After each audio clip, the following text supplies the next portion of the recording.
Y quiero, sinceramente, expresarte públicamente, Boris, mi agradecimiento como viejo aeronáutico. Digo viejo porque, bueno, eh, las excesivas canas y la falta de pelo me dan algunas atribuciones como esta, porque ver a gente joven que está haciendo estos emprendimientos y estos aportes a esta amada actividad y muy maltratada, por cierto, y hablo dentro de mi medio concretamente, que hay este empuje y esta iniciativa de poder transmitir con la generosidad que lo hacen a partir del momento que es todo esto sin cargo alguno, sin ninguna clase de objetivo comercial, es un verdadero aporte no solamente a la cultura, sino a todos aquellos que están iniciándose, los que están en el medio, y aquellas personas que sin estar en el medio aeronáutico están interesadas por ver qué es lo que pasa aquí, ¿no? Así es que en ese aspecto, esta charla, cuando me invitaste, con todo gusto, por supuesto, aceptándola, tiene esos tres destinatarios. Las personas que están con interés de incorporarse al medio aeronáutico, ya sea a través de un curso de piloto privado, tripulante de cabina, personal de rampa, despachante, etcétera. Para la gente que ya tiene su experiencia y que a lo mejor le sirva de algún pequeño aporte ilustrativo esta charla, y para quienes no están, para que sigan teniendo la oportunidad de admirarse de lo que es la aviación cada vez que tienen la oportunidad de hacer un vuelo vía aérea, sentarse tranquilamente en los asientos de estas maravillas que tenemos oportunidad de volar y disfruten más tranquilamente el vuelo, ¿no? De manera tal que te agradezco que me compartas entonces la pantalla, y para esto es que precisamente vamos a estar hablando acerca de los documentos que podríamos decir son algo así como la columna vertebral de todo el andamiaje reglamentario y jurídico que tiene la aviación a nivel mundial. Por eso es que, respondiendo a la invitación que me hicieran desde Hangar Central, hoy me permito compartir con ustedes una vista general de lo que son los anexos técnicos de OASI. Estos documentos que muchas veces sufren algunas confusiones en su aplicación, en su entendimiento, simplemente porque la cultura de todos los aeronáuticos está en lo operativo y no dedicarnos a leer unas cuestiones jurídicas o reglamentarias. En realidad tienen la fortaleza, tienen el valor de ser exactamente la vertiente a donde vamos a brevar todos los que estamos dentro del campo técnico operativo para cuando tenemos que acudir a las cuestiones reglamentarias que hacen a la actividad aeronáutica. Por eso el temario que les propongo el día de hoy, si es que lo permite la hora, vamos a hablar de algunos antecedentes sobre los orígenes y el desarrollo de los anexos técnicos, porque, y hago hincapié en esto especialmente para los más jóvenes o iniciadores en esto, la actividad aérea es una actividad que funciona por lógica. El avión vuela por leyes físicas que no podemos alterar porque así lo imponen las leyes de la naturaleza. Cuando tenemos que estar operando, cuando tenemos que estar aplicando procedimientos, acciones, tienen que ser acciones y procedimientos que respondan a cierto ordenamiento que están dados en documentos que además deben tener el fundamento jurídico para que esta actividad que creó alguna vez el hombre tenga el resguardo que el derecho positivo a nivel internacional merece cada persona que hace una actividad o desarrolla un trabajo. Y para eso es necesario saber y tener en claro cuáles son no solamente los documentos, sino por qué los documentos determinan y especifican las cuestiones que contienen, en este caso los anexos técnicos de OASI, que vuelvo a repetir, son la columna vertebral y son la vertiente a donde vamos a ir a brevar cuando los documentos que son de aplicación diaria no nos dan la respuesta concreta sobre lo que tenemos que hacer. Lógicamente que estos documentos han sido creados por alguien, grupos de personas han estado trabajando en esto, y aquí es donde surgen organizaciones que datan mucho antes de lo que ustedes ya deben tener en mente en este momento, que es la OASI, la Organización de Aviación Civil Internacional, en donde el dejar de nombrar los antecedentes previos a la OASI es una verdadera falta de respeto a lo que hicieron gente que estuvieron con todo su esfuerzo y con toda su dedicación, dedicándole años de vida para lograr lo que hoy podemos disfrutar en la aviación. Por ese motivo, también es necesario saber cómo fueron los orígenes de esto para llegar a la actual situación. Y por último, ver de qué manera la aplicación de estos anexos se materializan no solamente en los estados, sino en la actividad que cada uno de ustedes puede estar realizando. Seguramente acá tenemos pilotos, tripulantes de cabina, personal de rampa, personal técnico de mantenimiento, quizás controladores de tránsito aéreo y todas estas especialidades, despachantes, etcétera, etcétera. Y cada uno de ustedes responde a procedimientos que están claramente establecidos en regulaciones y leyes aeronáuticas, en donde cada uno de los estados se ajusta conforme a los compromisos que se ha firmado a partir de ser un estado miembro de la OASI. Y ahí sí es donde vamos a encontrar entonces lo que son los llamados métodos recomendados y las normas. De manera tal que, comenzando esta charla, vamos a hablar primero sobre los orígenes y el desarrollo de los anexos técnicos, que tienen un origen de carácter jurídico y posteriormente es donde se apoyó la parte técnico-operativa. Seguramente cuando yo hable del ámbito jurídico, a los técnicos operativos no nos resulta muy simpático siempre esto, pero es que la realidad de la historia nos dice eso. El primer tratamiento que se hace sobre el tema aeronáutico es de carácter jurídico. Y no me quiero extender mucho más allá, aunque es una historia hermosísima, porque los primeros datos que tenemos de cómo se realiza esta actividad la vamos a encontrar por allá por el siglo XIII, en el año 1268, cuando dos juristas, uno de origen holandés y el otro de origen italiano, hablan acerca de lo que es la pertenencia del espacio aéreo, cosa que por supuesto tenían un concepto totalmente distinto al que es el día de hoy, pero sí debemos asumir que cuando nosotros estamos realizando una operación aérea, estamos ocupando un espacio que no nos pertenece, porque le pertenece al Estado. Y esto forma parte no solamente del derecho positivo, sino del derecho aeronáutico. Pero acá, como tenemos un auditorio, entiendo, eminentemente, en su gran mayoría, me supongo, con un perfil técnico operativo, nosotros nos tenemos que basar prácticamente en esto, porque en la medida que respetemos estos límites de carácter técnico operativo, sin lugar a dudas estaremos dando respuesta a un concepto jurídico que, como lo dijo la doctora Balkenende en alguna oportunidad, es el envolvente jurídico que nos da el resguardo de poder obrar en consecuencia y con total tranquilidad, sabiendo que no solamente estamos satisfaciendo las exigencias de seguridad, sino que aparte lo estamos haciendo en una forma legal. Muy bien.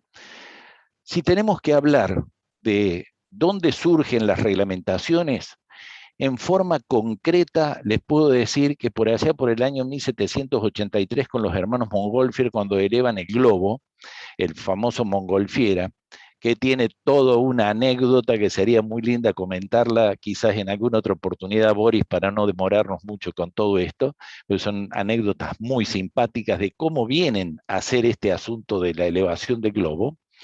Hay varios eh, simpatizantes de aquella época que tratan de emularlos y así es como generan una situación en un momento dado donde la policía de Francia, en una localidad, Nonay, que está cerca de la zona de París, se vio obligada a hacer un dictamen policial, una orden policial, para ordenar un poco todo esto.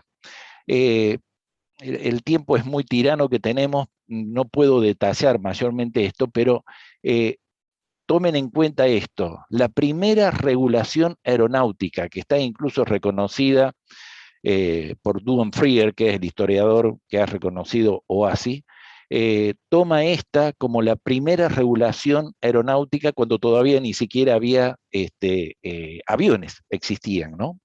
De manera tal que esto va evolucionando de una forma tal que incluso podría estar hablándole como hasta incluso Napoleón Bonaparte habla de conceptos que hacen al tema de la ocupación del espacio aéreo, pero lo cierto es que llegando a la época de la primera década del siglo XX, todo este desarrollo aeronáutico que se había dado en forma muy incipiente a través de los hermanos Wright,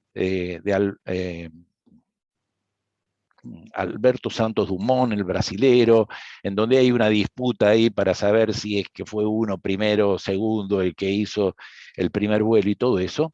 Realmente esa primera década del año 1900 hasta el 1910 tiene un desarrollo aeronáutico que es fenomenal. Y todo esto se da particularmente en Europa y tiene sus fundamentos geopolíticos. ¿Por qué se da así y no se da en el caso de Estados Unidos con los hermanos Wright, que en realidad fueron ellos los que se sostiene alguna línea de historiadores que han sido los primeros? En, la, en el teatro de operaciones de Europa teníamos permanentemente conflictos de soberanía, soberanía que se entendía a nivel del terreno, pero no del aire. Este nuevo adminículo que introdujo en el protagonismo del desarrollo de la industria creada por el hombre, crea un aparato que no reconoce fronteras alguna, no respeta límites, y así es como se empiezan a suceder una serie de entredichos entre los abogados y los aeronautas, por una parte totalmente disociado uno del otro, en donde los abogados, la parte jurídica, digamos, del tratamiento de esta actividad nueva que hace el hombre, está relacionada precisamente con los problemas que traía no solamente la falta de, digamos, de respeto en cuanto a lo que eran los límites donde se podía hacer dentro de una nación esta actividad, sino apuntando al tema de los verdaderos problemas que traía los accidentes que eran, se pueden imaginar en aquella época, pero a diario, y que afectaban a terceros en superficie. Y ese era el problema que tenían prácticamente los abogados, el marco jurídico, digamos, sin tener una respuesta por parte del poder político de los distintos estados. ¿Por qué? Porque no había una conciencia de lo que significaba el desarrollo del poder aéreo, de manera tal que además estamos hablando en una época en donde en el transcurrir de los años nos estamos aproximando al año 1910, 1912, estamos a escasos años de que se genere el primer conflicto mundial de la Primera Guerra, ¿no es cierto? La cuestión es que algunos sostenían, como Paul Fauchil, uno de los juristas franceses, que él hablaba acerca de las libertades del aire. Y él decía, miren, acá se puede estar ocupando esto, total, nadie es dueño de una parcela de aire, de manera tal que esto es común a todos y volemos todos sin ningún tipo de limitación. Decía Vidal Escalada y Alberto Perucchi posteriormente que Paul Fauci en realidad confundió lo que era el aire como materia etérea a lo que era el espacio aéreo, que es un sujeto de derecho, concretamente el día de hoy. Esto es todo un tema a desarrollar muy interesante, no es posible hacerlo en este momento, pero esto se fue desarrollando, el tema de las libertades del aire, hasta que en el año 1909, en esta ecografía lo muestra en el mes de julio, Luis Blériot, haciendo una apuesta con su amigo Latham, cruza por primera vez el Canal de la Mancha en vuelo. Y esto significó, a partir de este momento, una inflexión en la historia aeronáutica mundial, porque Inglaterra se sintió absolutamente invadida por un extranjero sin que haya habido previo permiso de la reina, como lo dijo el barón von Roffen, en cuanto a que este francés que había despegado de Calais, de la costa de Francia, había aterrizado en Dover sin tener ningún permiso de ocupación del espacio aéreo y mucho menos de aterrizar, de manera tal que Inglaterra dijo, señores, yo no participo más en este asunto de las libertades del aire, sino que voy a proponer que se aplique la disciplina de orden en el aire. Esto que les menciono así va a generar en este cruce del Canal de la Mancha, que está graficado muy primariamente así, dos corrientes que vemos claramente definidas, una jurídica y otra técnico-operativa. Dentro de los hechos jurídicos podríamos ir mencionando, como les hice mención recién, los primeros conceptos que se hacen. En el año 1268, las primeras expresiones acerca de lo que es la pertenencia del espacio aéreo. En el año 1785, la primera regulación de tránsito aéreo, podríamos incluso hablar de esto. En el año 1901 es ocupado el espacio aéreo de los Estados Unidos por los hermanos Wright.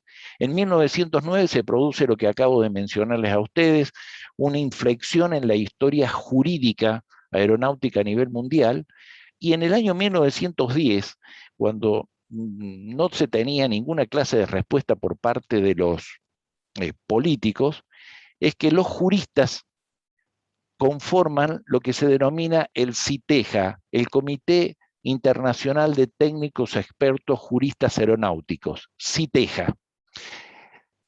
Trataban temas, emitían documentos y por supuesto hasta ese momento era simplemente gritar en el desierto porque no había forma de poder llegar a los gobiernos que intervinieran porque los accidentes se seguían sucediendo, los problemas de conflicto seguían incrementándose, los problemas económicos que generaban los accidentes aéreos así lo demostraban.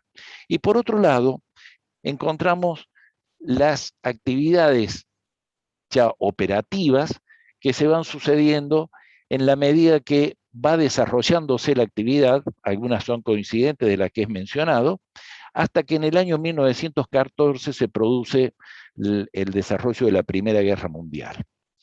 Y acá, por supuesto, se termina todo porque los conflictos que habían en Europa hacían dedicarse a justamente el tratamiento de la guerra y no un problema de estos aeronautas que andaban diseminando sus experiencias por toda Europa. De manera tal que acá, señores, encontramos dos aspectos. Uno jurídico, que hace al derecho y que se manifiesta con el tema de la ocupación del espacio aéreo. Eso significa que estamos hablando de un problema de soberanía de los estados. Pero por otro lado, tenemos que hay una parte técnico-operativa en donde el problema estaba, sin lugar a dudas, encaminado con el, con el gobierno y la permanencia. ¿Qué significa esto? Cuando un globo era elevado, quedaban merced del viento. Cuando estas máquinas se perfeccionaron y aparece lo que es la concepción del avión como tal, el reto era cómo hacer para gobernar, para tener un gobierno sobre el mismo, y cómo se hacía para lograr el mayor tiempo de permanencia, de manera tal que todo esto tendía nada menos y nada más que el concepto de la seguridad. Concepto que al día de hoy nos sigue iluminando en toda la actividad aérea, y esto se mantiene así hasta que, finalizada la Primera Guerra Mundial, y les puedo asegurar que esto sería motivo para otro tratamiento en algún momento, Boris, lo que significó la Primera Guerra Mundial, qué dicotomía, ¿no? Un conflicto bélico, el desarrollo de la actividad aeronáutica y particularmente la alemana fue extraordinario. Finaliza este conflicto y queda una enorme cantidad de aviones y todos los aeronautas estaban hablando del problema que significaba semejante cantidad de aviones dando vuelta en un espacio que no estaba ni controlado, ni organizado, ni administrado. Y hay un señor que es precisamente uno de los jefes de escuadrón aéreo de vuelo de Francia, que se propone y manifiesta que él va a hacer todo lo posible para que cuando se firme el Tratado de Paz, el Tratado de París, se incluya el tratamiento a nivel oficial de lo que es la problemática del medio aéreo. Y es así entonces como en el año 1919, cuando se genera el Tratado de París, se incluye por primera vez el tratamiento a nivel oficial, a nivel de los gobiernos, la problemática del medio aéreo. Eso se hace en lo que se denominó la SINA, la primera Conferencia Internacional de Navegación Aérea, que lo tiene como secretario general al doctor Albert Rupert. Esto acá marca el inicio del tratamiento del tema aeronáutico por parte de especialistas que se empiezan a incorporar y asumir cada uno de los estados, en ese momento eran 38 los que participaban, de lo que significa el desarrollo de la actividad aérea en cada uno de los estados. Y les puedo asegurar, yo los invito, por favor, a que lean tanto el convenio firmado de la SINA como el convenio de Chicago, en donde van a ver ustedes una cadena de coherencia y de continuidad en los conceptos que es digno de admiración. No porque lo diga este sujeto que no tiene ningún valor, sino que lo ha dicho y lo ha expresado las Naciones Unidas. Ya vamos a ver un poquito más adelante esto.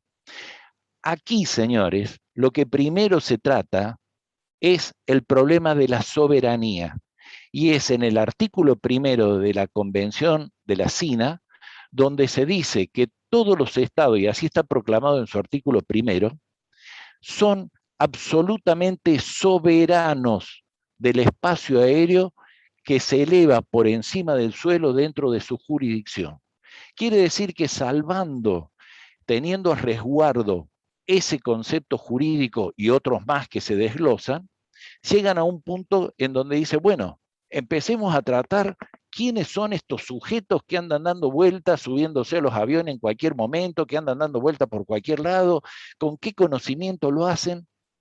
Y ahí es donde aparece gente que eran los asesores, que ya estaban en el medio, que estaban entusiasmados también por esto, y dice, mire, acá hay gente que tiene que tener algún grado de conocimiento.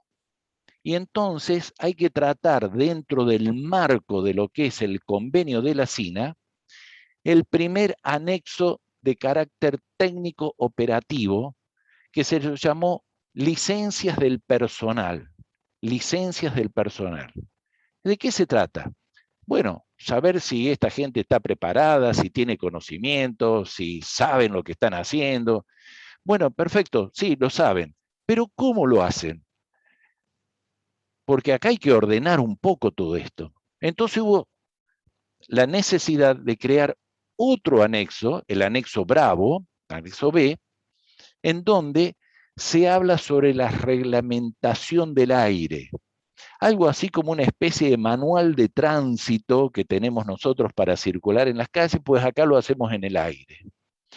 Claro, perfecto, los ordenamos, pero resulta que estos cristianos operan en condiciones meteorológicas con lindo sol, por ahí se meten en nubes, y les puedo asegurar que las alternativas que se brindaban desde el ámbito jurídico para solucionar estos temas, les puedo asegurar que van desde algunas que son descabelladas, como por ejemplo tener colocado un claxon en los aviones para que cuando entraran en nubes se escucharan que uno estaba cerca del otro, o ir con una especie de señalero de bandera al mejor estilo de los barcos para que cada uno se fuera indicando. Pues, es desopilante, hay una cantidad de cosas que podríamos hablar sobre esto. Lo cierto es que, así como hablaron sobre las licencias en el anexo A, los reglamentos del aire en el anexo B, las condiciones meteorológicas, y entonces aparece el anexo C, que es el tratamiento de las condiciones meteorológicas que posteriormente se va a denominar para la aviación internacional, se van empezando a desglosar una cantidad de temas que llegan a conformar hasta la letra L. Eran 10 aspectos en donde los especialistas empiezan a tratar sobre estos temas, pero ¿qué ocurre? Que el desarrollo permanente de la tecnología que se iba aplicando en el medio aéreo hace que indefectiblemente estos documentos se tengan que estar actualizando en forma permanente y por gente que sepa en cada una de estas cosas. Y de ahí surge el concepto del experto. Esto lo podríamos ver después cuando hablamos de la idoneidad aeronáutica. Bastante vapuleada hoy en día, por cierto, a niveles más elevados y políticos, lamentablemente, para nuestra aviación. Lo cierto es que el SINA comienza a funcionar y hay un periodo que dura exactamente 25 años, presidido por este señor, Albert Rupert, que lleva adelante todo un trabajo muy encomiable, y es recién en el año 1942, en donde Delano Roosevelt, el presidente de los Estados Unidos, en pleno conflicto de la Segunda Guerra Mundial, 1942, lo llama a uno de sus asesores, el señor Adolf Berle, que le llamaban el niño prodigio. Podríamos estar hablando de esto porque era un grupo de gente que tenía el presidente Delano Roosevelt, y no hemos podido encontrar dentro de la documentación de OASI cómo es que Delano Roosevelt lo llama una noche del mes de julio, donde le dice: mira, Adolf, acá tenemos un tema por delante, los Estados Unidos. Estamos en la misma situación que en la Primera Guerra Mundial. Cuando termine la Segunda Guerra Mundial, vamos a tener una aviación con un desarrollo fenomenal. Ustedes tengan presente que ya teníamos aviones reactores, ya teníamos aviones transatlánticos, teníamos el desarrollo de todos los aviones de gran porte, diríamos hoy en día, que se desarrollaron en la Segunda Guerra Mundial para el conflicto, llevar adelante el mismo, de manera tal que con esta visión Delano Roosevelt le dice a Adolf Berle: tienes que ponerte a trabajar de inmediato en organizar una reunión para que sea Estados Unidos la que lleve adelante la política de la aviación de la posguerra. Ustedes lo habrán escuchado hablar o habrán visto algún documento o alguna expresión sobre este tema de la aviación de la posguerra, porque pasó a ser prácticamente una doctrina nacional de Estados Unidos. Lo cierto es que este hombre se pone a trabajar y en el año 1944, por allá a principios de septiembre, en la ciudad de Chicago, logran reunir 53 representantes de las naciones, de lo que se consideraba lo que era el Pacto de la Unión de las Naciones en aquel entonces. Bueno, lo que ocurre desde el mes de septiembre hasta el mes de diciembre, he tenido la suerte de poder leer gran cantidad de los documentos y de las presentaciones de los cuales se encuentra el caso de Portugal, por ejemplo, el caso de México, el caso de Canadá. de Inglaterra, de Rusia mismo, que les puedo asegurar son unas verdaderas joyas literarias sobre la aviación, las presentaciones que había ahí, respondiendo exactamente a lo que dice el preámbulo del Convenio de Chicago. Léanlo en algún momento y les puedo asegurar que es realmente una joya literaria en esos 15 renglones. No son más que eso lo que es el preámbulo del convenio. Lo cierto es que detrás de una enorme cantidad de vicisitudes que se van pasando, el día 7 de diciembre del año 1944, fíjense ustedes el nivel de respeto que hay acá. Los congresistas que estaban reunidos en la ciudad de Chicago deciden conformar esta nueva organización que no se llama OASI, se llama OPASI. ¿Saben por qué? Porque no puede ser que una organización recién formada se jacte de llamarse ya Organización de Aviación Civil Internacional, porque hay una historia previa de 25 años de trabajo que se ha venido desarrollando. Les aclaro que Albert Rupert estuvo invitado para participar y participó, por supuesto, en las jornadas de Chicago, por lo que se conforma la Organización Provisional de Aviación Civil Internacional. Se lo invita a Albert Rupert y se le pide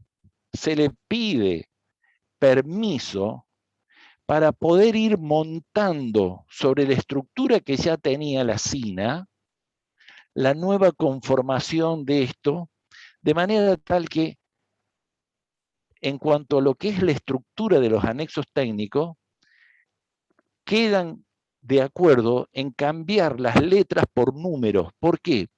Porque habida cuenta del desarrollo del medio aeronáutico, iba a ser muy probable que no alcanzaran las letras del abecedario. Entonces le cambian letras por números. Y ahora sí, podemos empezar a hablar del anexo 1, anexo 2, y al día de hoy, que podemos hablar del anexo 19. Acá en la OASI, cuando recién empieza esto, a los 3 años después de haber sido fundada en el año 1944 la OPASI, es que se generan los 15 primeros anexos técnicos que tiene actualmente vigente, por supuesto, la OASI.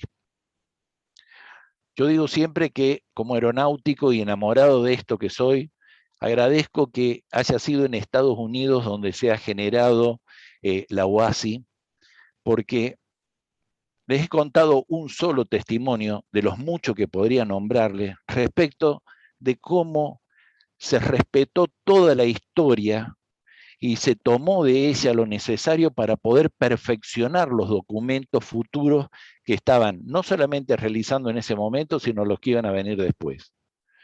Le digo siempre a los alumnos que por qué es mi satisfacción y alegría esto, porque si se hubiera hecho acá en nuestro país, donde todo lo que es un poquito de historia no sirve de nada, hubiéramos tirado abajo todo y empezar de nuevo, y así es como vamos haciendo todas las cosas una vez y otra vez y otra vez y otra vez, y así estamos, ¿no?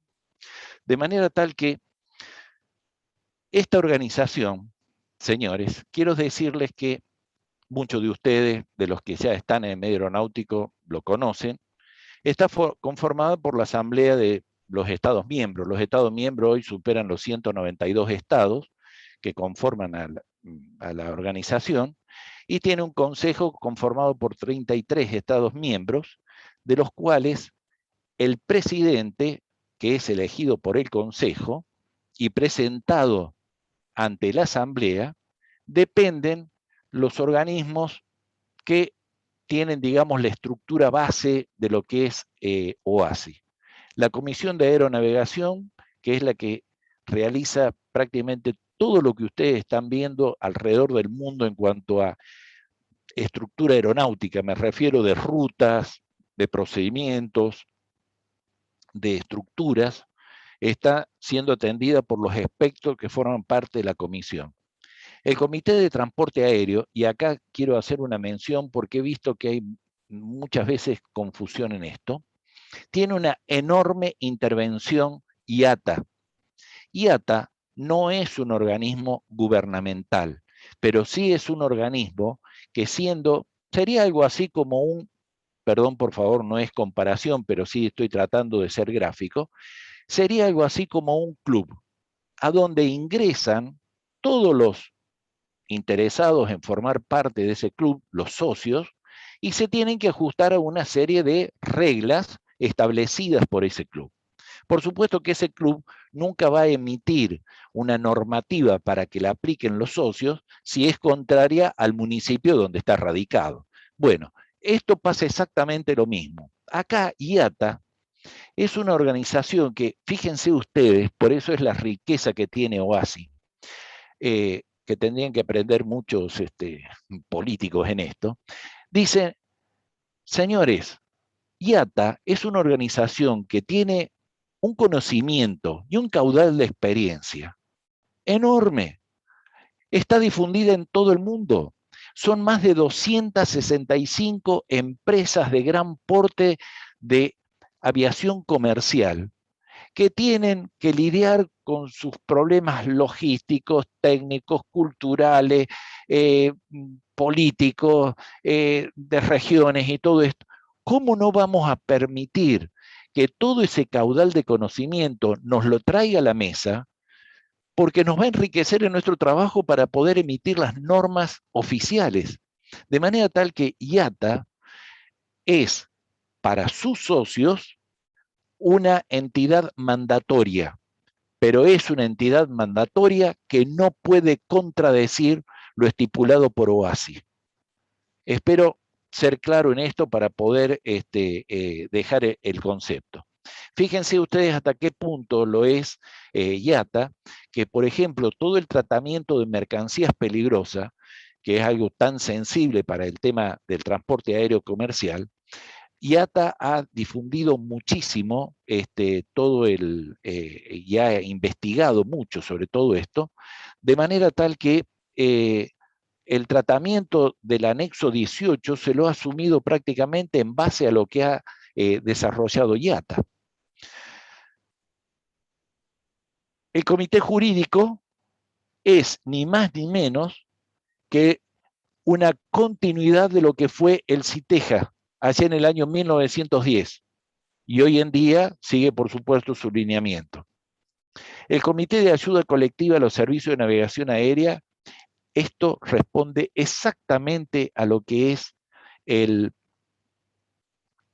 concepto que se emite en el preámbulo del Convenio de Chicago. Los invito a leerlo, por favor, no lo podemos hacer en este momento, pero léanlo y van a ver cómo cada uno de los participantes, me atrevo a hablar a quienes tenemos la oportunidad de estar viviendo en esta región de Sudamérica, la cantidad de participación que ha tenido muchos estados para justamente ayudarse uno con los otros en el montaje, el perfeccionamiento, la capacitación sobre temas aeronáuticos dentro de sus estados con la ayuda de otros. El Comité de Finanzas, bueno, como todo comité de finanzas, siempre en crisis, no vamos a hablar de otra cosa, y el último es el Comité de Interferencia Ilícita, que fue creado en el año 1970. Dice Dugan Freer, hubo que pasar casi 200 años desde que ocurrió el primer acto de interferencia ilícita, que está relacionado con el lanzamiento del globo de los Montgolfier, para que OASI pueda tratar este tema de la interferencia ilícita a la aviación. Esto implica una mención en cuanto a lo que es la administración de OASI, de 6 presidentes, uno tan brillante como el otro. El doctor Edward Warner, quien lo estoy nombrando acá, creo que se nota el pequeño punterito, Boris, no sé si se alcanza a notar mi puntero. Sí, sí, cómo no. Sí. Perfecto. El doctor Edward Warner fue el primer presidente de la OASI. Comenzó en el 1944 y terminó su presidencia en el año 1957.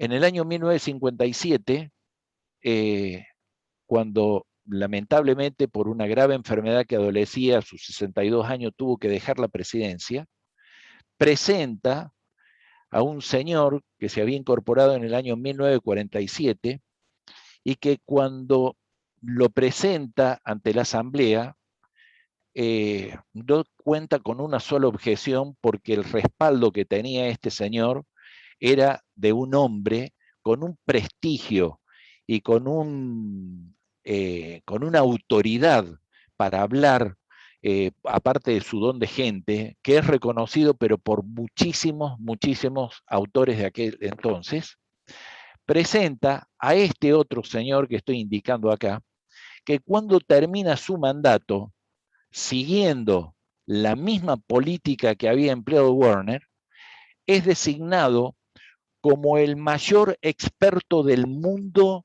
en materias de cuestiones aeronáuticas y de la OASI.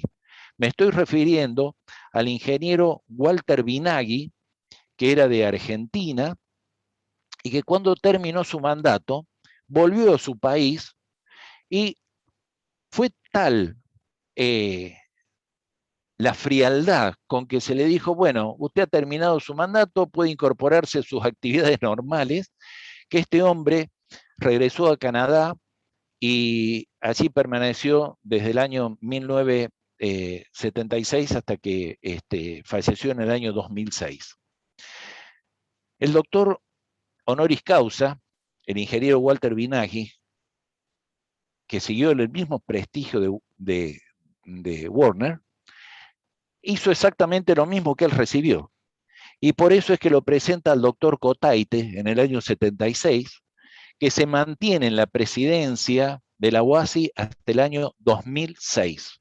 Un hombre que hizo una trayectoria, hay un libro de él publicado incluso, hay premios que tiene establecido la UASI con el reconocimiento de esta gente, y a Cotaite lo reemplaza el señor Cohen González, que es de México, que estuvo desde el año 2006, cuando dejó Cotaite la presidencia, hasta el 2013, y fue reemplazado por este señor Bernard Allier, que estuvo hasta el año 19. Y actualmente, este señor, que es de Italia, eh, está actualmente en la presidencia, el señor Schiattano, y la continuidad de esta gestión es la que genera lo siguiente. Miren, la Organización de Naciones Unidas, esta macroestructura que tiene todos estos organismos, dentro del Consejo Social y Económico, como no podía ser de otra manera, es que está incluida la OASI. Dentro de todos estos organismos que están viendo ustedes acá, la ONU ha destacado a la OASI como el organismo internacional que ha sido más consecuente en el mantenimiento de sus objetivos en cada una de las acciones que ha llevado adelante a lo largo de toda su trayectoria. Esto se los menciono porque los aeronáuticos tenemos que estar orgullosos y agradecidos a nuestra vida de haber podido desarrollar nuestra actividad aérea dentro de la organización de un esquema, de un organismo, de nuestra casa que tiene semejante prestigio. Y les puedo asegurar que esto no solamente ha sido una declamación, sino que es un reconocimiento a la idoneidad que tiene y el peso que tiene la OASI cada vez que se expide. Yo tendría que hablar acá un poquito de cómo es que está organizado la OASI a nivel internacional. Pero Boris, yo no quiero ser demasiado imprudente con el tema del horario, porque nosotros hablamos y vamos a desarrollar el tema de los anexos técnicos. Queda mucho tiempo todavía para poder desarrollar esto, de manera tal que no sé si prefieres hacer algunas preguntas o algo por el estilo, o continuemos. Yo estoy a tu disposición en este aspecto, pero considero fundamental comprender primero dentro de qué estructura estamos, para entonces saber realmente cuál es la trascendencia y cuál es la proyección que tienen los documentos de OASI, porque de los anexos técnicos, como te decía anteriormente, y se los comento a todos ustedes, los anexos técnicos son la columna vertebral de todo un cuerpo que está conformado por manuales, documentos técnicos, circulares y otros que les voy a mencionar, y todo eso conforma precisamente la estructura regulatoria con fundamento jurídico que tenemos a nivel internacional para poder desarrollar nuestra actividad aérea con la seguridad que se merece. Boris. No, comandante, por favor, no hay ningún problema con respecto al tiempo. También, bueno, dependerá, por supuesto, del tiempo de todos nuestros asistentes. Pero bueno, como les había comentado, pueden ir haciendo sus preguntas y van a quedar en la casilla de Q&A y ahí las pueden ir colocando mientras vamos avanzando, ¿no? Así que de pronto cuando hay alguna pregunta en esa casilla, pues la vamos leyendo. Así que si quiere, puede continuar, comandante, y en Perfecto. cualquier Bueno, momento, pues yo lo interrumpiré, lamentablemente, y perfecto. pues Sí, sí, no. continuaremos, seguro. Bueno, espero que hasta acá mi explicación haya sido lo suficientemente clara y les agradezco a ustedes la comprensión, porque en tan poco tiempo resumir esto no deja de ser muy, muy precario, de manera tal que agradezco en ese aspecto la comprensión de ustedes. Y respecto de lo que le estaba mencionando, la OASI, ¿cómo entonces es que funciona a nivel global? Porque tengamos presente que acá estamos tratando con países con idiosincrasias totalmente distintas, costumbres, idiomas, regulaciones, modos, educación, etcétera, etcétera. Bueno, de la forma en que puede hacer la OASI esto es, y así lo definieron, dividiendo al planeta en regiones. Estas son las regiones aéreas de la OASI, 9 en total, y cada una de esas regiones cuenta con una oficina que se denomina oficina regional, que en el caso de Sudamérica, en nuestro continente, está basada en Lima, Perú. Cada una de estas oficinas tienen una historia que les puedo asegurar es hermosa. Hay algunas que incluso están relacionadas con la vida de algunas mujeres que se entregaron en un todo porque estaban en la plena guerra mundial allá en Europa y estaban todos los documentos de la CINA dando vuelta. Y en París, en algún lugar tenía que estar a buen resguardo eso. Bueno, lo mismo pasó con la oficina de México, ha pasado con la oficina de Perú. Todas estas oficinas que atienden los problemas que hacen a la región, en nuestro caso a la región SAM, Sudamérica, reportan a lo que es el cuartel general donde está ubicada la UASI, que es en Montreal. ¿Por qué fue a Montreal? Bueno, forma parte de otra historia que en algún momento a lo mejor pueda ser contada porque tiene sus matices realmente. Esas eh, oficinas que están en cada uno de los estados, en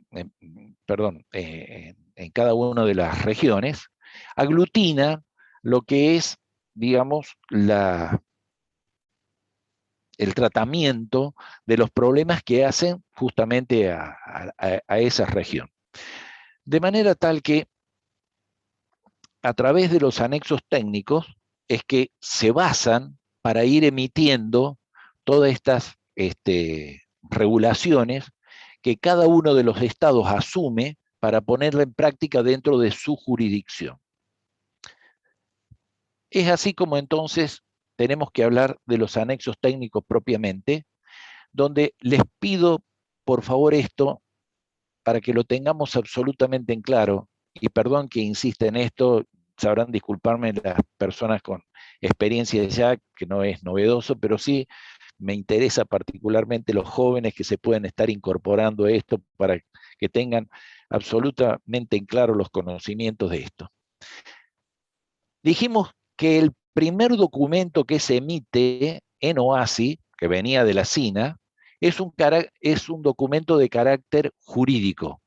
¿Cuál es precisamente el Convenio de Chicago? Conocido así, tal cual, Convenio de Chicago del año 44. Pero dentro del Convenio de Chicago están funcionando lo que conocemos como los anexos técnicos, de la misma manera que lo habían hecho en la CINA. Esos documentos se habían incorporado, se habían empezado con 10, 15, y eh, actualmente están en el orden de los 19, concretamente. Perdón, un segundito.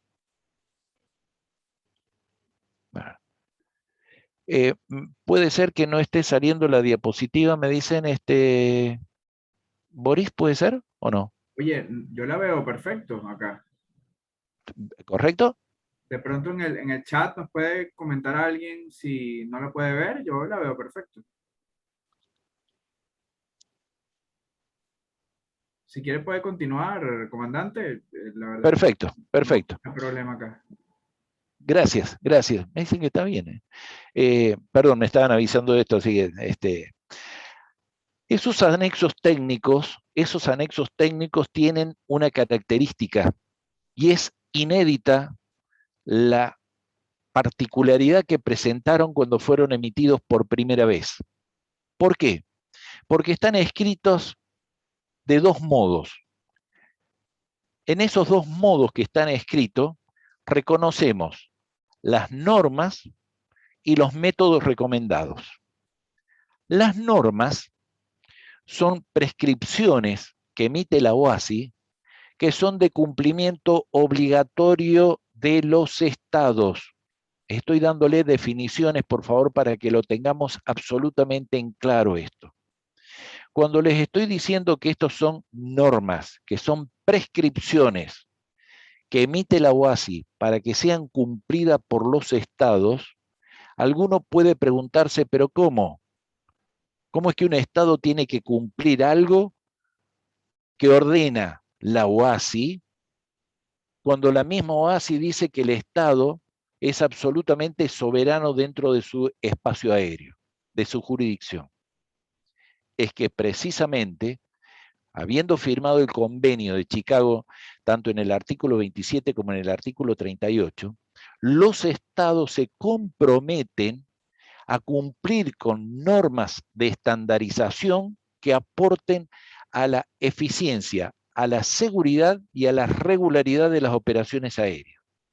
Bueno, pero y entonces usted me está hablando de una cierta contradicción que estamos observando acá, porque la OASI por un lado le ordena y por otro lado le dice, es que tenemos que tener presente algo, señores. La OASI no ordena a nadie. Lo que hace es emitir una prescripción. La OASI no tiene poder de policía.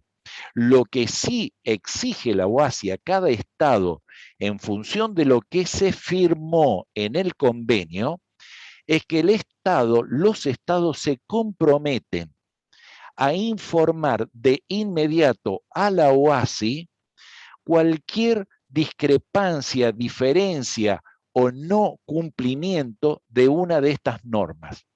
La OASI toma esa comunicación y la disemina a todos los Estados miembros. ¿Qué significa esto?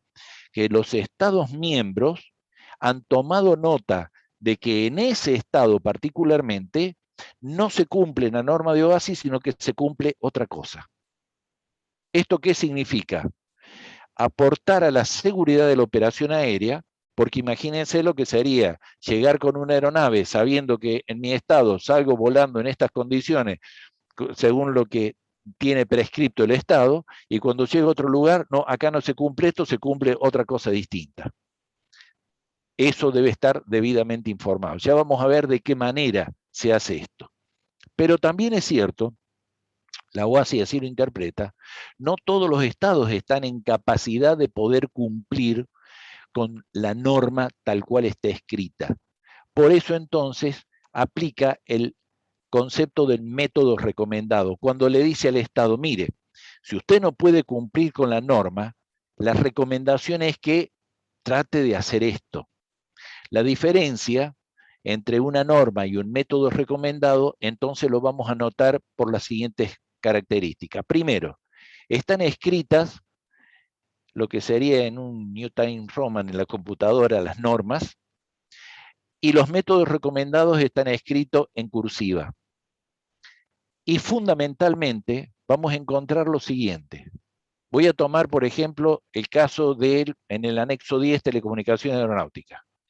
Un ejemplo de norma, esto. Fíjense cómo está redactado. Todas las estaciones irradiarán. Está redactado en forma imperativa. De esa misma manera diría el verbo que se aplica, será, deberá, estará, será, siempre en forma imperativa. En caso que un Estado no pueda cumplir con esto, lo que tiene es que emitir un documento que se llama diferendo, presentarlo a la OASI y además tiene la obligación de emitir la diferencia de ese procedimiento o no cumplimiento de la norma en su documentación. ¿Cuál es la primera? Para cualquier estado de la OASI, un documento que se denomina AIP, Publicación de Información Aeronáutica. Y ahí debe estar asentado, además de otros documentos, los NOTAM y otros documentos técnicos, donde se asientan las diferencias que se tiene con OASI. Fíjense ustedes, por ejemplo, la diferencia que existe entonces entre una norma y lo que es un método recomendado. Tomemos el mismo anexo. Primero vamos a encontrar que la recomendación está escrita, siguiendo el ordenamiento del documento, y fíjense cómo dice, el ángulo de trayectoria de planeo debería, solo deberían usarse. ¿Por qué? Porque resulta que no se puede aplicar el valor de la norma, pero la OASI estudia a través de sus expertos qué método de alternativa se tendría para aplicar de manera tal que sea reconocido esto como un procedimiento que no afecta la seguridad de la operación aérea. ¿Se entiende esto hasta acá? No sé si me doy a entender, si es que hay alguna pregunta, con todo gusto para disponer, Boris. Comandante, Y por si no, acá sigo. tenemos dos preguntas, ya que nos dio aquí el espacio. Tenemos un par de preguntas. Sí, señor. Me parece valioso que podamos aquí compartirlas. Se la voy a leer acá. Quisiera que me explicara sobre los convenios de Chicago con Panamá. ¿Qué de pronto podemos aportar allí, comandante? No, Bueno, de pronto está muy amplia la sí, pregunta, pero a lo mejor podemos dar un comentario, ¿no? sí. En realidad, cuando el convenio de Panamá, quiero ser absolutamente sincero, por favor, por una cuestión de honestidad profesional, yo no he tenido oportunidad de involucrarme para la lectura del convenio, que si por favor nos pudiera expresar más o menos hacia dónde está orientado esto. Si es respecto de lo que es Chicago, eh, lo que existe son acuerdos operacionales, esa es la figura jurídica que tiene OASI, cuando hay discrepancias en cuanto no a las políticas, porque OASI atiende exclusivamente a lo técnico operativo, cuidando que las operaciones aéreas se realicen bajo tres conceptos que son los fundamentales que iluminan toda la actividad aérea: seguridad, eficiencia y regularidad. Ese es el concepto primario. Yo entiendo que si a lo mejor la pregunta está orientada respecto a algún tipo de acuerdo operacional que pueda haber hecho el Estado de Panamá, hablamos siempre de los estados, seguramente si está referido a esto, ha sido presentado al Comité Jurídico de la OASI para su evaluación y compatibilización, pero no conozco, sería una imprudencia de parte mía, opinar sobre un documento que realmente no lo he leído yo, al de Panamá particularmente, ¿no? Claro. Comandante, de todas maneras, acá hay un asistente que se llama José de Marco que nos indica que actualmente Panamá cumple estrictamente con los anexos de la OASI, así que bueno, probablemente estará contestada la pregunta del señor José Delgado, ¿no? Bueno, De todas maneras, por acá hay otra pregunta que me parece muy interesante, que justamente se estaba haciendo, era cuando usted estaba comentando el esquema,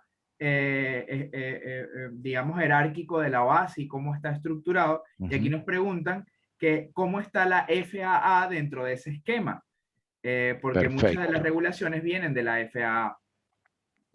Muy bien, perfecto.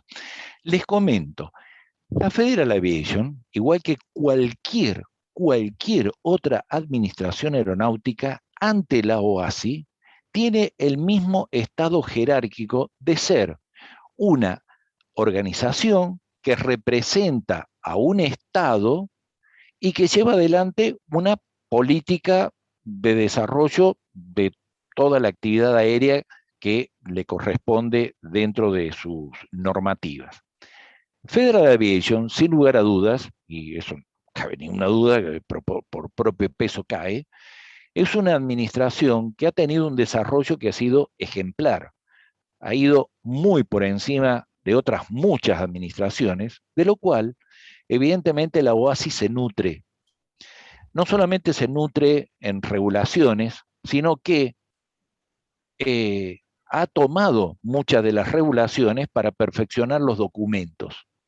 Acá lo que no tenemos que confundir, y yo esto hice en alguna oportunidad una presentación a la oficina de Lima, es que si los demás estados empiezan a tener un proceso de simbiosis con alguna administración, en este caso la Federal Aviation, esto no es un problema de la Federal Aviation, sino de cada uno de los estados donde empieza a asumir documentos con la misma nomenclatura, como por ejemplo pasa, ¿no es cierto?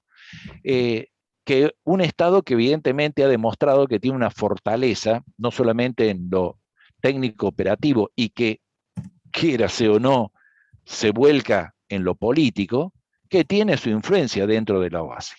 Pero como administración, Federal Aviation es una administración más. Mire, yo les voy a comentar un caso. En una oportunidad, la Federal Aviation saca una disposición en donde todas las empresas sudamericanas que volaran o pretendieran volar en espacio aéreo de Estados Unidos, tenían que cumplir con idénticas normas de seguridad que las empresas locales. ¿Se entiende? El doctor Vidal Escalada y el doctor Alberto Perucchi, eminencias en el tema aeronáutico, hicieron un dictamen que dejaron prácticamente nulo aquella prescripción reglamentaria emitida por la Federal Aviation, porque lo calificaron como una resolución que se había tomado en donde lo que se pretendía era legislar extraterritorialmente, y eso afectaba la soberanía de los demás estados. De manera tal que se podía exigir que tuvieran cumplimiento de regulaciones con exigencias similares, pero nunca idénticas. De manera tal que creo que eso puede ser un ejemplo como para demostrar realmente que sin dejar de reconocer la fuerza, la fortaleza que tiene Federal Aviation, es una administración más de los estados. El otro caso se lo podría contar con las LAR, pero ya, bueno, podríamos seguir hablando un poco sobre esto para no extenderme. Vale. Comandante, si quiere, podemos continuar acá entre las diferencias entre la norma y el método recomendado. Muy bien. Como les decía entonces, las normas son de carácter obligatorio en tanto y en cuanto el Estado no emita un diferendo, y las recomendaciones son precisamente, como su nombre indica, propuestas que le hace la OASI a los estados para que puedan cumplir con los estándares mínimos de seguridad. De manera tal que estos anexos cuentan, además de su cuerpo orgánico, con los apéndices, los adjuntos y las definiciones. Los apéndices forman parte de las normas y los métodos recomendados. Los adjuntos son documentos que sirven para ampliar no es que sea el adjunto un documento, sino que es una parte anexo, que sirve como una especie de ampliación para el cumplimiento de las normas y métodos recomendados. Y sus definiciones cae por su propio peso la lectura que ustedes están haciendo allí. De todo esto, entonces, podemos observar que los anexos técnicos del 1 al 19 se van a materializar en documentos que son prácticamente de una uniformidad que responde precisamente a lo que pide y exige OASI, y reclama OASI, a los estados, dentro de los cuales, si ustedes me permiten, vamos a hacer una recorrida más o menos rápida, porque a estos documentos, los documentos anexos técnicos, se agregan documentos técnicos que hasta hace poco tiempo estaban caracterizados por estar enumerados con 4 números. Hemos llegado al documento 9999 y ahora ya estamos en los documentos 10.000. De manera tal que si ustedes ven algún documento, tanto de la serie de los 4 cifras y ahora pasamos a los de 5, es porque se está respondiendo exactamente a los postulados de OASI cuando dijeron, cuidado, porque en el ordenamiento y en el devenir de las cosas, esto nos puede llevar una mayor ampliación de todo, de tal manera que van a encontrar ustedes documentos técnicos de 4 y de 5 cifras para poder definirlo. Luego están los manuales, que en realidad tienen un enorme fondo docente, explicativo, de cada una de las cosas que se tratan en los distintos anexos. Luego están las circulares, que tienen un carácter no más efímero, pero sí más corto que los manuales, y después están lo que son las conclusiones de las reuniones regionales de navegación aérea, las que vimos anteriormente, los informes, por ejemplo, acá se hace referencia a la reunión CARSAM de la región Caribe-Sudamérica, y otros del GREPECAS, por ejemplo, también están los de la CLAC. El GREPECA es un grupo muy, muy interesante, tuve oportunidad de participar en varios de ellos en mis años, digamos.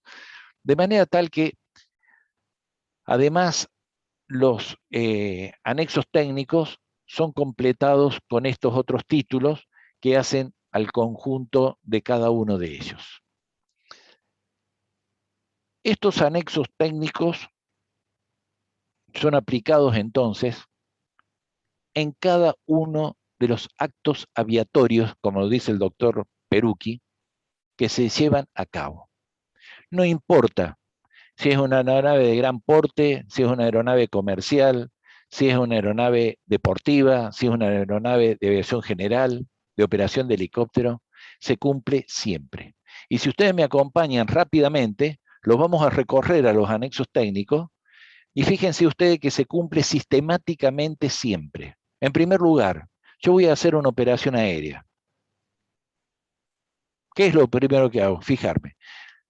Tengo mi licencia, de la misma manera las personas que están trabajando en las distintas áreas de mantenimiento, de despacho, en plataformas, los controladores de tránsito aéreo cuando se van a incorporar a su servicio, las tripulaciones, por supuesto, a bordo.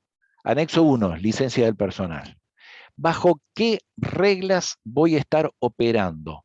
¿Reglas BFR o reglas IFR? Esto para el personal que cumple funciones a bordo es mucho más familiar el término, pero estamos hablando precisamente de reglas de juego. ¿Cómo vamos a operar? Con reglas de vuelo IFR, reglas de vuelo por instrumento o reglas de vuelos visuales. Esto data de allá, del año 1919. Y sabiendo con qué regla voy a operar, ahora voy a tener que fijarme en las condiciones meteorológicas, porque son las condiciones meteorológicas también las que me van a condicionar, en cierto modo, las reglas que yo voy a tener. Porque una cosa es estar operando en condiciones, ahora ya no hablo de reglas, sino condiciones BMC o IMC, condiciones de vuelo por instrumento o condiciones de vuelo visuales. Acá precisamente estamos mostrando una de las tantas informaciones que nos hacen llegar los amigos meteorologistas aeronáuticos que con muchísima dedicación van llevando todos fenómenos meteorológicos, con los Pronaria, con los SPECI, bueno, y toda la información meteorológica que necesitamos. Viendo la condición meteorológica, anexo 3, pasamos a, según el tipo de reglas de vuelo que voy a utilizar y los aeródromos donde yo voy a operar, voy a tener que usar las cartas aeronáuticas, anexo 4, cartas aeronáuticas, que pueden ser de carácter de vuelos por instrumento, como tenemos estas, o también pueden ser de carácter de vuelo visual, como cuando tenemos condiciones para poder operar como tal. Por supuesto que estas cartas tienen que estar aceptadas porque se han diseñado de acuerdo a unidades de medidas que están establecidas en el anexo 5. Con todo esto, ¿qué clase de operación voy a hacer yo? Voy a hacer una operación de aviación general, de aviación comercial, y cuando hago una operación de aviación comercial, el anexo 6, operación de aeronaves, me permite tener todo lo que yo debo satisfacer y cumplir para poder desarrollar la operación con seguridad desde el despegue, durante todo el vuelo y hasta el aterrizaje. Esto es también válido para aviones de pequeño porte o aviación comercial, en todas sus formas, y también en la aviación deportiva o para la aviación de helicóptero, que es en la parte 3 del anexo 6 que se toca esto. Esa condición de la operación de helicópteros también le incluye la operación de las aeronaves militares cuando tienen que ajustar su vuelo a las reglas de vuelo que están establecidas por la autoridad aeronáutica. No así para cuando operan en caso de misiones específicas o especiales asignadas a las Fuerzas Armadas, en donde los procedimientos tienen un lugar específico que puede incluso alterar el desarrollo de la actividad civil, por razones de seguridad del Estado, por ejemplo. Esa aeronave que yo voy a operar, fíjense ustedes que vamos sumando todas las cosas que hacen al preparativo de mi vuelo. ¿Qué matrícula tiene? La matrícula, que se trata en el anexo 7, es la identificación, es la patente de la aeronave. Así como nosotros tenemos en nuestro vehículo una patente que es el registro del mismo, la aeronave cuenta con eso. Y esa designación lo da el documento de OASI asignando los nombres, los códigos a cada una de las aeronaves de cada estado.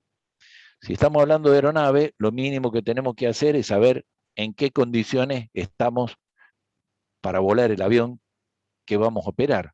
Por eso en el anexo 8 se trata el concepto de aeronavegabilidad, ya sea por la estructura de la aeronave, por el estado de los motores, por sus recorridas, los que se hayan hecho, y por supuesto por todo lo que hace a la aviónica en esta nueva concepción de las cabinas Next Generation, donde contamos en este momento con lugares que son tan apreciados, agradables y fantásticos como son la cabina de los aviones que hoy tenemos.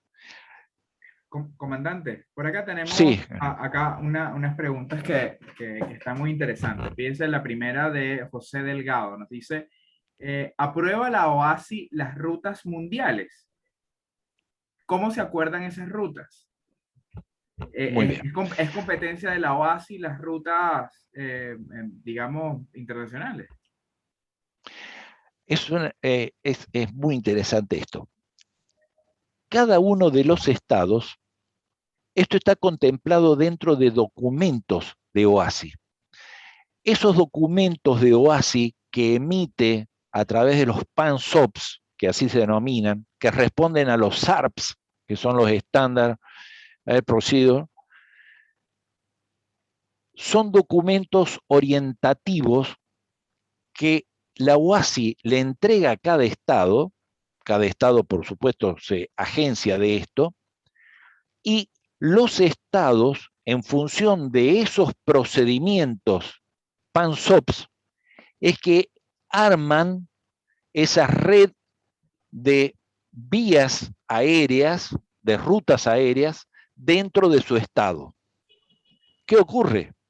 La ruta aérea no termina en el límite donde está el estado, sino que está pasando a estados adyacentes. Pues bien, eso amerita indefectiblemente tener acuerdos bilaterales o multilaterales, que se llaman acuerdos operacionales, lo nombré anteriormente, entre los estados adyacentes y los estados vecinos, para compatibilizar, aplicando los métodos que pide OASI se apliquen, de tal manera que las administraciones se ponen de acuerdo con sus expertos, se sientan y comienzan a trabajar para armonizar esto, que una aeronave venga volando en un espacio aéreo adyacente y no tenga que hacer modificaciones porque empieza a volar en un espacio aéreo de otro estado. Miren, yo tuve oportunidad de estar a cargo de lo que fue la armonización, posiblemente más de uno de ustedes lo debe conocer, de lo que es la terminal Foz de Iguazú, que reúne procedimientos de 3 aeródromos que están muy cerca uno del otro, entre Brasil, Paraguay y Argentina.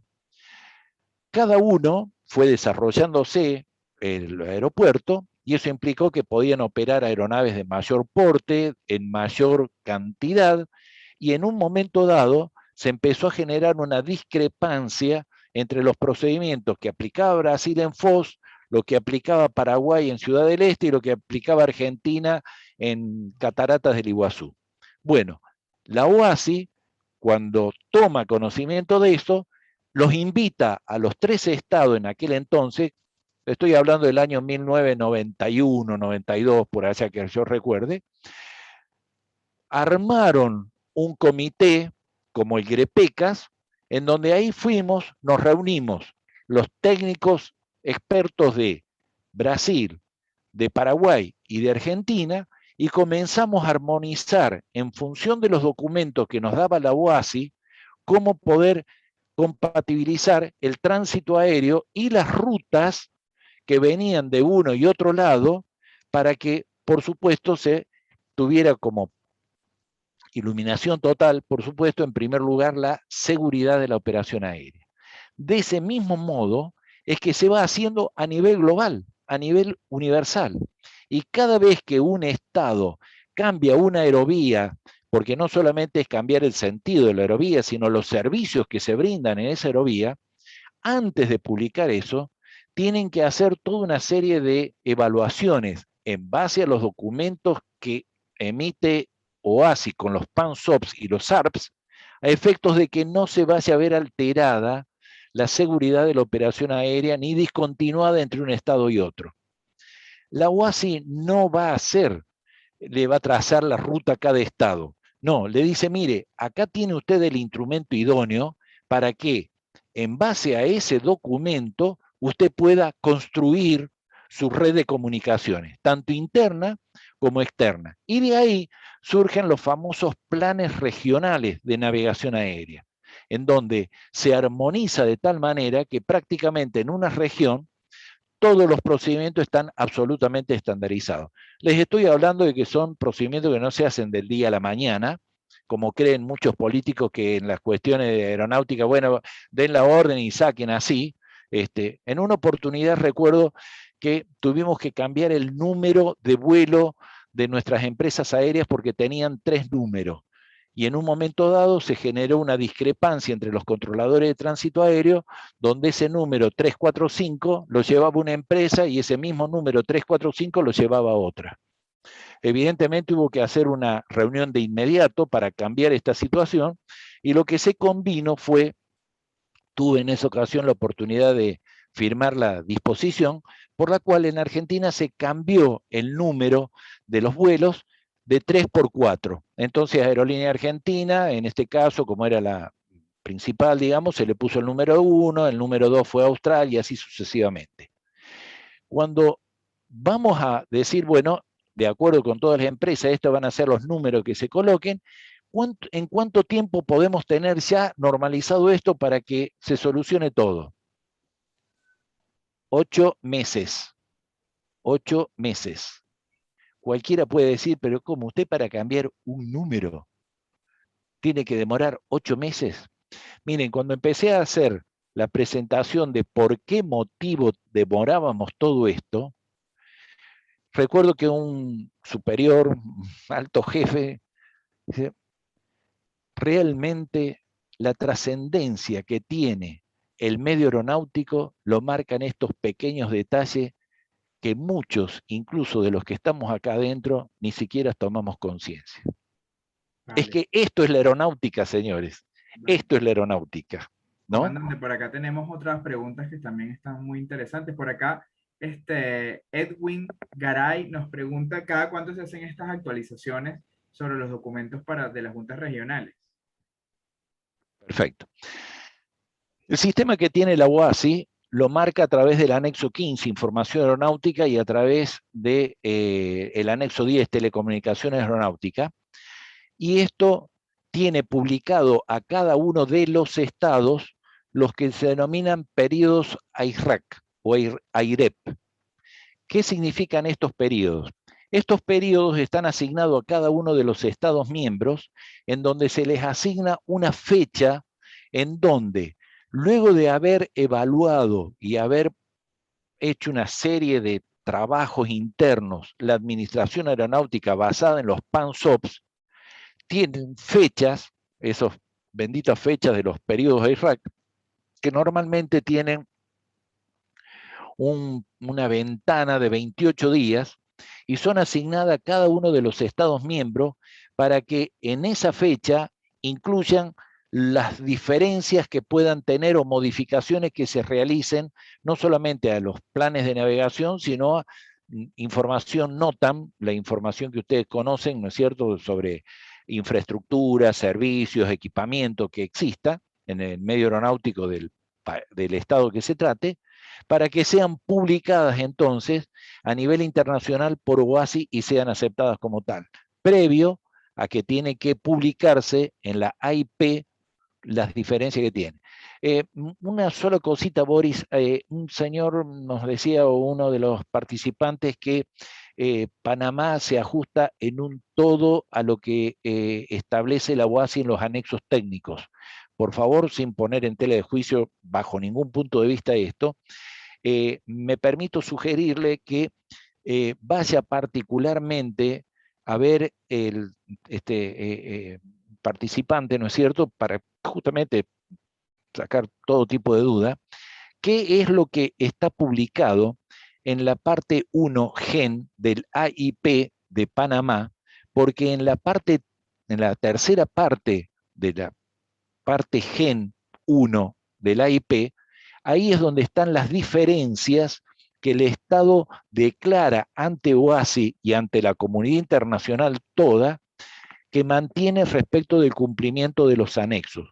Que, cuidado, que mantenga esas diferencias no significa que no cumplen un todo. Lo que está haciendo justamente es que con algunas diferencias cumplen un todo con los anexos técnicos. A eso me refiero, ¿no es cierto? No significa cumplir los anexos, cumplir al pie de la letra todo lo que dice. Puede tener algunas diferencias y en la medida que esté publicado está perfectamente aceptado y así se cumple. Acá tenemos otra pregunta, comandante, me parece muy interesante. Dice, ¿hasta qué punto implica la ejecución de los anexos de la OASI cuando hay un conflicto bélico? Si quiere, podemos también ser un poco breves porque, bueno, estamos ya con el tiempo un poco justo, ¿no? Claro, no. Cuando existe un conflicto bélico, lamentablemente las condiciones de Estado, la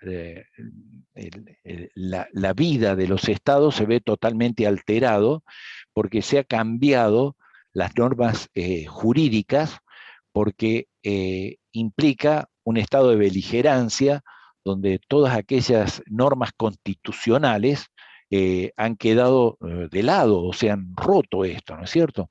De manera tal que en situaciones como tal, están los documentos idóneos que permite a los estados informar a OASI que no se pueden cumplir por ejemplo, con el sobrevuelo, con la operación, de una u otra manera, dentro de ese espacio aéreo que es el teatro de operaciones bélicos concretamente. De manera tal que los mismos anexos técnicos contienen el resguardo de la posibilidad que no se puedan aplicar dentro de un espacio aéreo y que a lo mejor dentro de ese espacio quedan totalmente resguardadas las operaciones porque no van a estar ahí.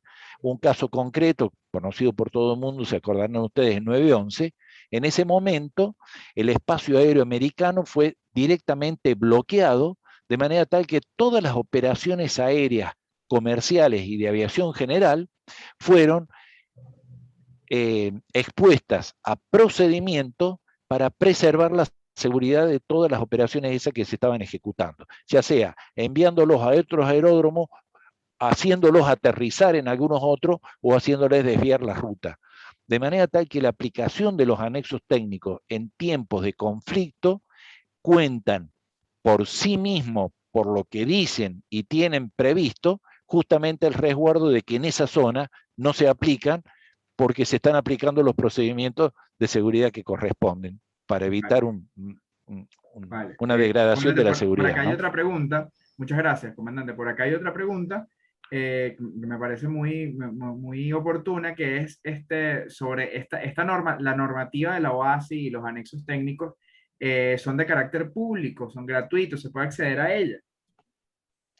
Bueno, la normativa es de carácter público, se puede acceder, tienen un costo, se puede comprar a la biblioteca de OASI, entrando en la página de OASI tienen justamente ahí donde se pueden comprar todos estos documentos, pero les quiero significar que si la persona que nos está preguntando es para tener, digamos, el documento con el cual él va a tener la certeza de que está operando conforme a OASI, le quiero decir a todos los técnicos operativos que podamos estar en este momento dirigiéndonos, con todo respeto y afecto les digo, que se van a desilusionar si ustedes piensan tomar a los documentos técnicos de la OASI como la Biblia para aplicar ustedes en sus procedimientos.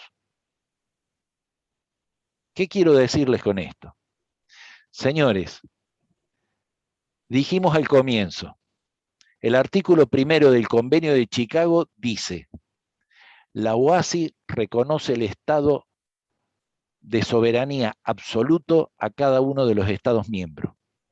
Señor, si usted quiere aplicar un reglamento distinto que varíe la norma, usted está en todo su derecho y la OASI no puede decir nada. Lo único que le pide es que le informe a la OASI e informe a los demás estados a través del documento idóneo, es el AIP o la información NOTAM, pero usted puede aplicar eso. De manera tal que un operador en un territorio, cuando dice, y me ha pasado, le aclaro, yo me ajusto estrictamente a lo que dice la OASI, a un operador de eso tuve oportunidad de decirle, señor, está cometiendo usted una infracción aeronáutica. ¿Sabe por qué? Porque su estado tiene publicado un diferendo en donde no cumple lo que dice el anexo y cumple otra norma. Usted por no cumplir esa norma está incurriendo en una infracción aeronáutica. Un poquito más adelante les quería comentar precisamente lo que es esto en la última parte, digamos, de la exposición, pero evidentemente les pido mil disculpas, Boris, la extensión de esto y no quiero abusar de ustedes, la paciencia. No te Creo que va a preocupes. ser motivo a lo mejor de otra reunión o algo por el estilo. Eh, los documentos técnicos de OASI para nosotros los operadores, para el personal técnico operativo, tiene que ser una simple referencia tomada en tercer escalón. ¿Escucharon bien esto? En tercer escalón. Ojalá podamos hablar sobre esto un poquito más detenidamente, porque lo que diga el Estado, mi Estado, el Estado donde yo opero, puede decir otra cosa que el anexo técnico. Y entonces ahí es donde viene el problema que por haber cumplido con el anexo, estoy yo, operador, incurriendo en un error, porque el anexo técnico, señores, no está dirigido a los operadores, está dirigido a los estados. Y ustedes van a ver que en toda la prosa, todo el documento de cada uno de los anexos técnicos habla del Estado, no habla del operador. Comandante, muchas gracias. Por acá hay otra pregunta que me parece también bien interesante, más que una pregunta, es pidiéndole de pronto un comentario, ¿no? Dice, ¿qué beneficios puede haber para Sudamérica el hecho de que un nuevo secretario general sea latinoamericano, el colombiano Juan Carlos Salazar? Mire, acá tenemos que caer en un concepto de lo que es la idoneidad aeronáutica. Mi concepto, por favor, esto lo asumo como totalmente personal, no tengo el gusto de conocerlo, el nuevo secretario general, no, sería una impertinencia de parte mía estar emitiendo, aparte no corresponde, pero lo que quiero significar es lo siguiente. El medio aeronáutico reclama, pide, clama para que sus niveles directivos tengan el nivel de idoneidad necesario para desempeñar las funciones de su cargo. ¿Qué significa idoneidad? Lo dice el anexo 1, vamos a licencia del personal. La idoneidad, ustedes saben que hace años atrás, en el anexo 15, información aeronáutica, se hablaba y se dice exactamente cómo tenía que estar confeccionado, cómo tiene que estar confeccionado un certificado de idoneidad. Y se hablaba de la idoneidad. ¿Qué pasó? Cuando se habla de idoneidad, resulta que en las distintas regiones, por cuestiones de idiosincrasia, de cultura, etcétera, etcétera, el concepto de idoneidad empezó a diluirse un poco. De manera tal que la OASI saca una enmienda al anexo 15 y por ende al anexo 1, donde dice que la idoneidad es la demostración del titular de ese documento en cuanto a conocimiento, pericia y experiencia. Conocimiento hace al saber, pericia hace al hacer, experiencia hace al tener. Señor, si yo tengo el conocimiento suficiente, tengo la pericia porque lo he hecho, lo he estado realizando, y tengo un grado de experiencia suficiente, yo voy a contar con un funcionario, voy a contar con un operador, voy a contar con un directivo a nivel gerencial o a nivel superior que responde a ese concepto de la base que es la idoneidad.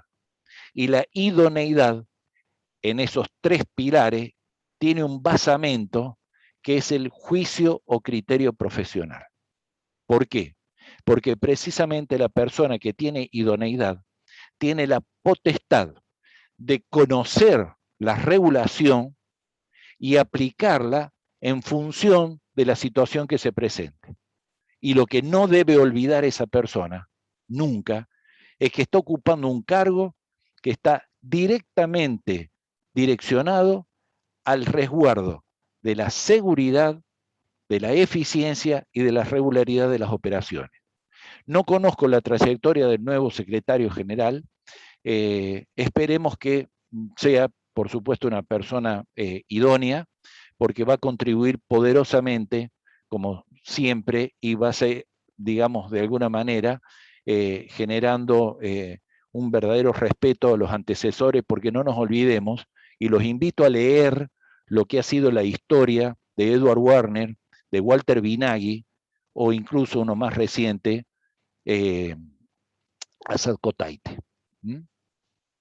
Comandante, por acá tenemos, y para ir cerrando, porque bueno, la verdad es que tenemos el tiempo el Sí, tiempo es tirano, ¿no? Como dicen. sí, claro, claro, claro. Em, Esta pregunta me parece muy interesante y dice así, ¿usted considera que la inclusión de la información sanitaria y o vacunación en los documentos hábiles de viaje pasaportes, documentos de identidad, etcétera, será una norma o un método recomendado, dada la coyuntura de la pandemia, ¿no? Refiriéndose específicamente al anexo 9, el documento 9303.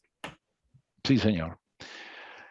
Es una pregunta absolutamente actual y el documento 9, el anexo 9, facilitación, tiene para eso,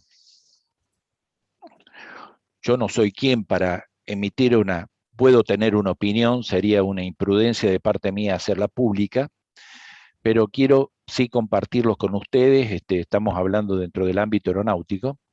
En primer lugar, el anexo 9 le pide a cada uno de los estados que conforme lo que son las comisiones FAL a nivel nacional y los comités FAL a nivel de aeropuerto.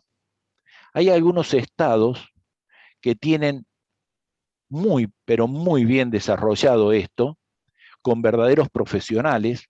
Les aclaro para quienes no están muy en el tema, en la comisión FAL intervienen en términos medianamente promedio 14 organismos, 14 organismos dentro de los que están involucrados con la actividad aeronáutica y aeroportuaria particularmente. Sin lugar a dudas, todo el tema de la pandemia y todo esto que nos está afectando hoy en día a nivel mundial, encuentra que hay un común denominador que es la seguridad de la salud pública, la vida de las personas, está demostrado lo que este mal bicho está haciendo, pero también hay que reconocer que no todos los estados están en capacidad de poder llevar adelante procedimientos, infraestructuras, equipamientos o servicios acorde a la situación que se presenta. Yo creo que para eso va a intervenir mucho la Comisión Colectiva de Servicios a la Navegación Aérea para colaborar entre sí, entre los estados, y no creo que sea tan taxativa la OASI dictando normas, sino para cuestiones que son elementales, primordiales y básicas, porque no se puede eludir eso, y para lo demás habrá recomendaciones en donde el alto componente de los organismos de sanidad, eh, de salud pública y esto, van a intervenir mucho. Pero acá para mí es fundamental que estén funcionando las comisiones FAL, que es ahí donde se armoniza todas las medidas, en donde lamentablemente en mi país, que se sepa de mi conocimiento después de haber estado durante 5 años en la vicepresidencia de la Comisión FAL, creo que ni siquiera está funcionando eso, ¿no?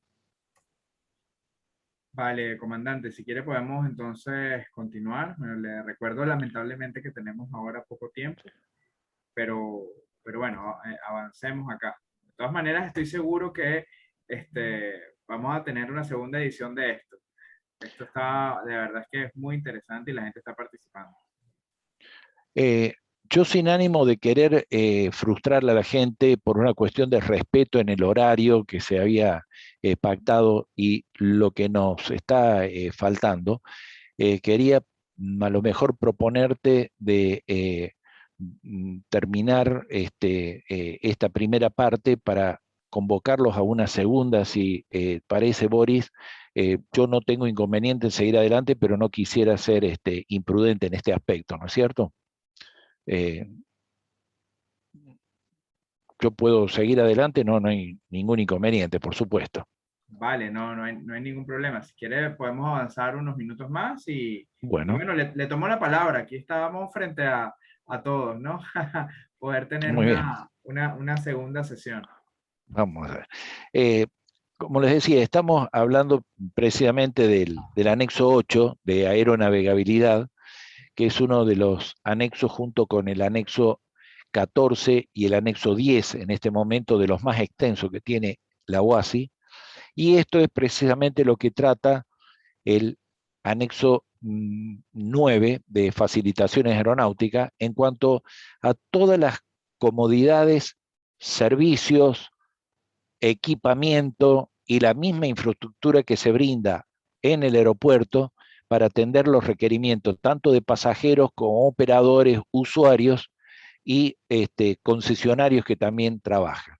Acá en Sudamérica podríamos explayarnos bastante hablando de esto, porque hace ya unos cuantos años, desde el año 1997 en el caso de Argentina, pero con algunos antecedentes, se ha conformado una suerte de concesión de este servicio público que es el aeropuerto, no olvidemos eso, en donde ha tenido un impacto enorme lo que ha sido el desarrollo de la infraestructura, que es un tema que lo dejamos para otra ocasión entonces, Boris, para poder ir acotando esto.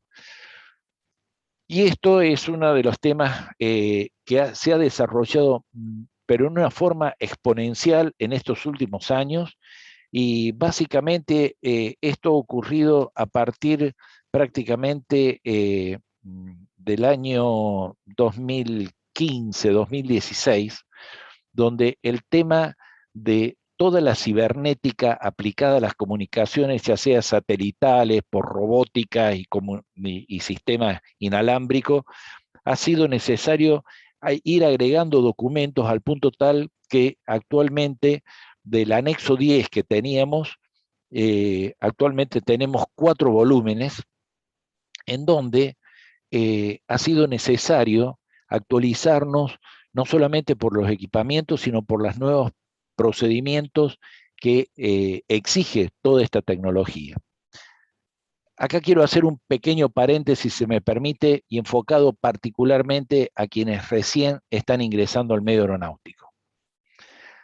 Una de las formas de ejercer nuestra profesión con verdadero sentido de responsabilidad y seriedad, respetando lo que hacemos, es la forma en que nos comunicamos. Cuando estamos hablando en una forma totalmente chabacana, cuando estamos hablando con una verdadera indisciplina en la fraseología de tránsito aéreo, estamos ante un problema porque no solamente lo estamos haciendo poco profesionalmente, sino que además podemos estar rozando los problemas de la seguridad operacional.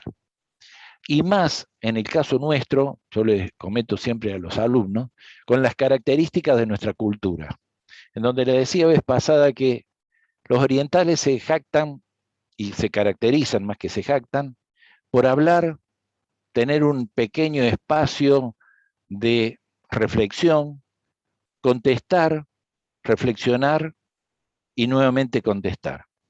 Ya en el caso de los anglosajones son más terminantes. Habla uno, termina, habla otro, sigue. En el caso de los latinos ya se convierte más grave el tema porque está hablando uno, no termina de hablar, siguen hablando el otro, no termina y sigue. Y en el caso de los argentinos particularmente ya es un desastre porque hablan todos juntos a la vez y así es como se va generando situaciones en donde en los años que tuve oportunidad de estar como asesor perito de tránsito aéreo en la Junta de Investigación de Accidentes, no ha habido un solo accidente en donde la calificación de improcedente en la fraseología de tránsito aéreo existiera. En todos los accidentes, excepto en algún aeródromo por ahí que era un aeródromo no controlado, en todos los incidentes o accidentes que tenía este tema. El tema de la fraseología de tránsito aéreo, señores, yo los invito a todos quienes recién se inician, vayan, consulten el anexo 10, particularmente el volumen 2, en la parte 5 incluso, más detalles si es necesario, y van a encontrar a ustedes ahí cuál es la forma en que se tienen que aplicar toda la fraseología que se aplica en el medio aéreo durante una operación. Y de esto podría dar ejemplos, pero de todo tipo. Y en mi país, lamentablemente, realmente muy, muy grave en esto.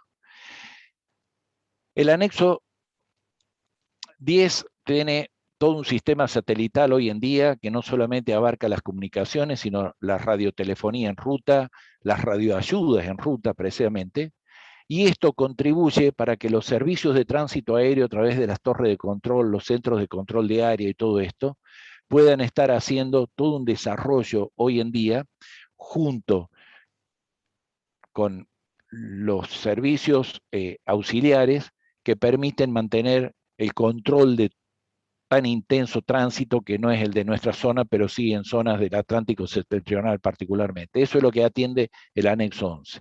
En el anexo 12 vamos a encontrar todo lo relacionado a búsqueda y salvamento y a los servicios contra incendio en el caso de los aeropuertos, y todo el sistema COSPAR-SARSAT que está basado hoy en día, hoy se habla mucho de los GPS y todo esto, de manera tal que en todos estos sistemas que hay son los que sirven y se reactivan cuando hay un avión en esas fases que conocemos, ¿no es cierto?, de incertidumbre, alerta y destrefa. Y llegamos al anexo 13, que no me pregunten por qué es anexo 13, por lo menos acá en mi país el 13 es un número de mucha mala suerte, pero le pusieron ese número, al anexo 13, investigación de accidentes. Esos accidentes que pueden ocurrir en tierra, en la operación en un aeródromo, pueden pasar desde un incidente hasta un accidente grave, de distinta naturaleza y de distinto tipo, de manera tal que es la Junta de Investigación de Accidentes de cada estado la que tiene por misión estudiar las causas, que nunca es una sola, sino es una sumatoria de causas, que intervinieron en la ejecución de ese accidente, que no tiene absolutamente nada que ver con las responsabilidades jurídicas y las responsabilidades dimanantes de por qué se actuó de esa manera. Acá el único objetivo que tiene la Junta de Investigación de Accidentes es determinar las causas que originaron el hecho o el evento dañoso, de distintos tipos y de distintas naturalezas, ¿no? De manera tal que desde los incidentes hasta los accidentes más graves, como estamos observando en el caso de esta aeronave, es que la Junta de Investigación emite las recomendaciones necesarias para que los organismos y los operadores cambien, modifiquen o revean los procedimientos que tienen que hacer. Llegamos así al anexo 14, que es aeródromos, en donde se trata justamente todo lo que hace a diseño, proyección, operación, tanto de aeródromos como aeropuertos. Aeródromos, convengamos que son aquellas pistas o lugares donde el desarrollo aeronáutico no es mayor, y los aeropuertos son las infraestructuras que conocemos en cada oportunidad que vamos y tenemos ocasión de usar aeródromos internacionales.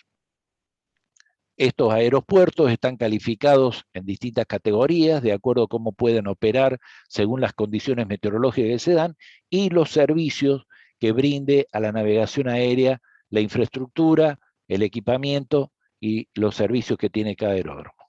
Así tenemos regulados los servicios del SEI, los servicios en tierra, de remolque, de limpieza de plataforma, de apoyo a la navegación aérea y servidumbre de las aeronaves, de manera tal que toda esta información la vamos a encontrar para que quede publicada en forma bastante homogénea en este anexo que es el anexo 15, información aeronáutica.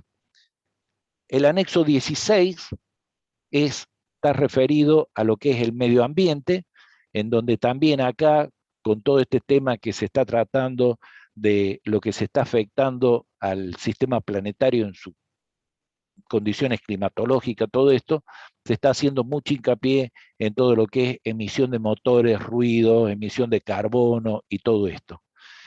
Para terminar, por ejemplo, bueno, situaciones que tenemos en el caso de aeródromos afectando la flora y la fauna, la lucha aviaria es uno de los problemas que afronta también la aviación, y en el caso de la seguridad operacional, lo tenemos al anexo 17, que nos detalla muy superficialmente, porque es un tema de seguridad de cada estado, lo que es el anexo 17, seguridad de la aviación, interferencia ilícita. Empezando por el control de aeropuertos hasta terminar con medidas que deben adoptar los estados cuando se convierte a la aviación en un vector de agresión al Estado mismo.